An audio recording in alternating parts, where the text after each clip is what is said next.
بسم اللہ الرحمن الرحیم۔ السلام علیکم دوستو، فرعون مصر کا بادشاہ اور خدائی کا دعویٰ کرنے والا ایک منکر اور سرکش انسان تھا۔ اس کا اصل نام ولید تھا۔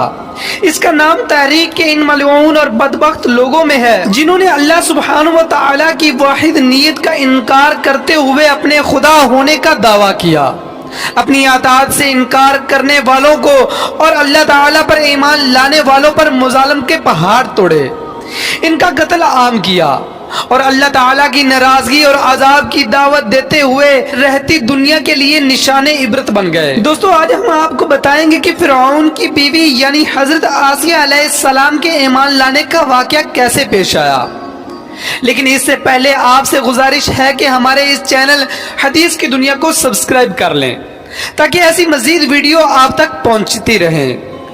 دوستو، حضرت آسیہ علیہ السلام اپنے ایمان لانے سے پہلے بھی ایک نیک اور خدا ترس انسان تھی اور ایک سچے عقیدے اور حق کی روشنی کی تلاش میں تھی۔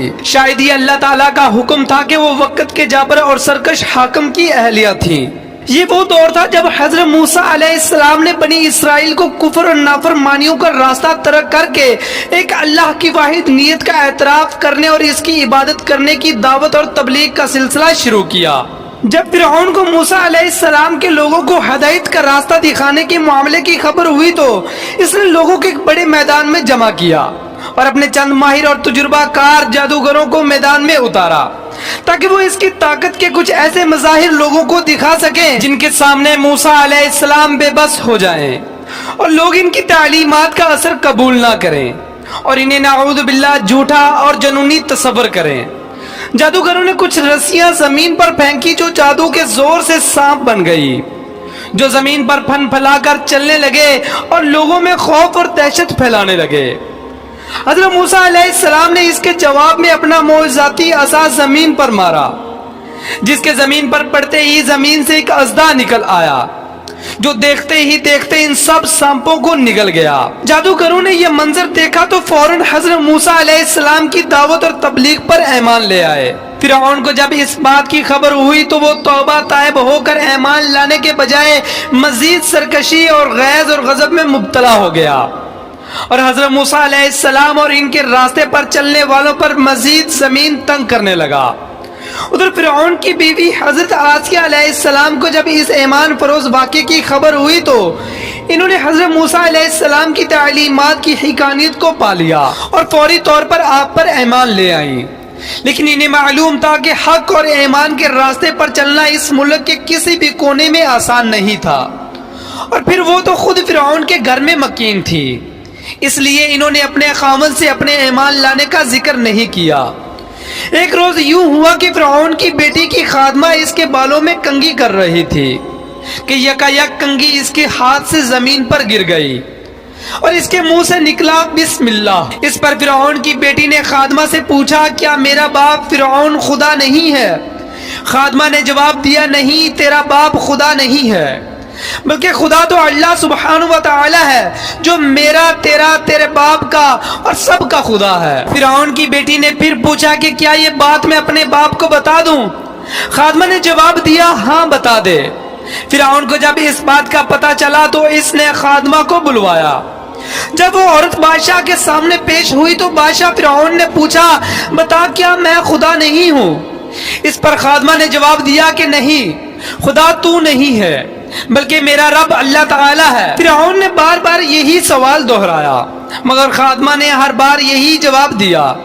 فرعون ایک بار پھر آگ بگولا ہو گیا اور اس نے اپنے خادموں کو حکم دیا کہ ایک تانبے کا بڑا برتن لے کر آؤ اور اس میں تیل ڈال کر اسے خوب گرم کرو حتیٰ کہ وہ تیل کھولنا شروع ہو جائے، اور اس عورت کے بیٹوں کو اس کے سامنے ایک ایک کر کے اس تیل میں ڈال دو تاکہ وہ جل کر بھسم ہو جائیں۔ حکم کی تعمیل ہوئی، جلد ہی بڑے برتن میں ڈالا گیا تیل آگ کی تپش کے باعث کھول رہا تھا۔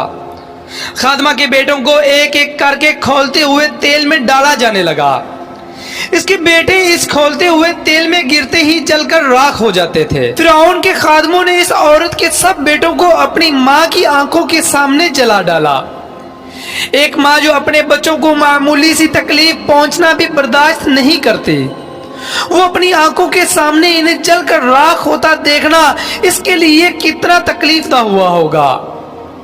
اب خادموں نے اس عورت سے وہ آخری بچہ چھیننے کی کوشش کی جو شیر خوار تھا اور اس کی گود میں تھا۔ اس پر اس کی ممتا تڑپ اٹھی اور وہ چیختے چلاتے ہوئے فریاد کرنے لگی کہ تم نے میرے سب بیٹوں کو مار ڈالا، اس معصوم شیر خوار بچے کو تو اتنی بے دردی سے مت مارو۔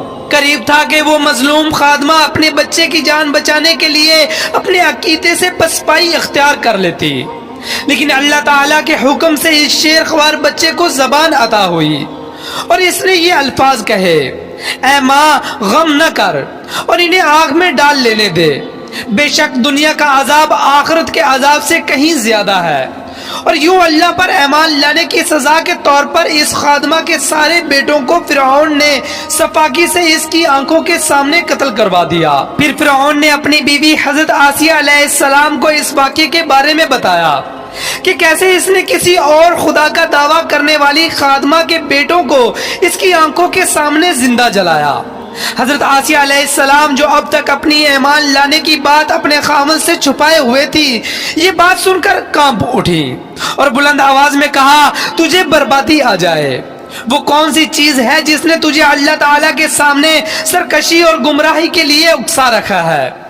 یہ الفاظ سن کر فرعون حیران رہ گیا اور اس نے پوچھا کہ کیا تجھے بھی اس آدمی کی باتیں سننے کے بعد کسی جنون نے آن گھیرا ہے؟ اس پر حضرت آسیہ علیہ السلام نے جواب دیا، یہ جنون نہیں ہے، وہ آدمی اللہ کا نبی ہے اور اس آدمی کی باتیں برحق ہیں۔ اس ساری کائنات کا مالک اللہ تعالیٰ ہے۔ اپنی بیوی کے اعمال لانے کے انکشاف ہونے کے بعد فرعون پہلے تو انہیں لفظی لمحوں اور طعنے اور تشنیع کی اذیت دیتا رہا اور اپنے عقیدے سے باز آ جانے کے لیے دباؤ ڈالتا رہا، اور پھر اس نے حضرت آسیہ علیہ السلام کی والدہ سے کہا کہ وہ اپنی بیٹی کو منع کریں۔ حضرت آسیہ علیہ السلام کی والدہ نے بھی علیحدگی میں اپنی بیٹی سے بات کی اور انہیں فرعون کی بات مان لینے کو کہا، لیکن آپ نے حق کا راستہ چھوڑنے سے صاف انکار کر دیا۔ کچھ ہی عرصے کے بعد فرعون نے اپنی بیوی یعنی حضرت آسیہ علیہ السلام سے کہا، تیری بیٹی کو بھی تیری طرح میرے علاوہ کسی اور خدا کا جنون سوار ہو چکا ہے، بہتر ہے تو باز آ جا ورنہ مجھے کچھ اور تدبیر کرنا ہوگی۔ لیکن اللہ کی یہ نیک بندی اپنے فیصلے میں اٹل رہی اور اپنے عقیدے پر سختی سے کاربند رہی۔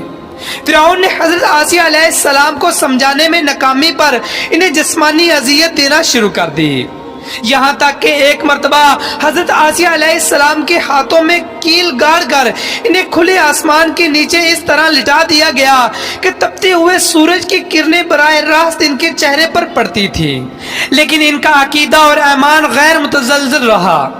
حضرت آسیہ علیہ السلام نے اللہ تعالیٰ سے دعا کی، اے اللہ مجھے فرعون کے ظلم سے نجات دلا اور مجھے اپنے قریب کوئی گھر عطا کرے اور مجھے بخش دے۔ اپنے ہر حربے میں ناکامی دیکھنے کے بعد فرعون نے اپنے پیروکاروں کو حکم دیا کہ وہ ایک بڑی چٹان کا بندوبست کریں اور آسیہ سے آخری بار پوچھیں کیا وہ اپنے عقیدہ چھوڑنے کو تیار ہے۔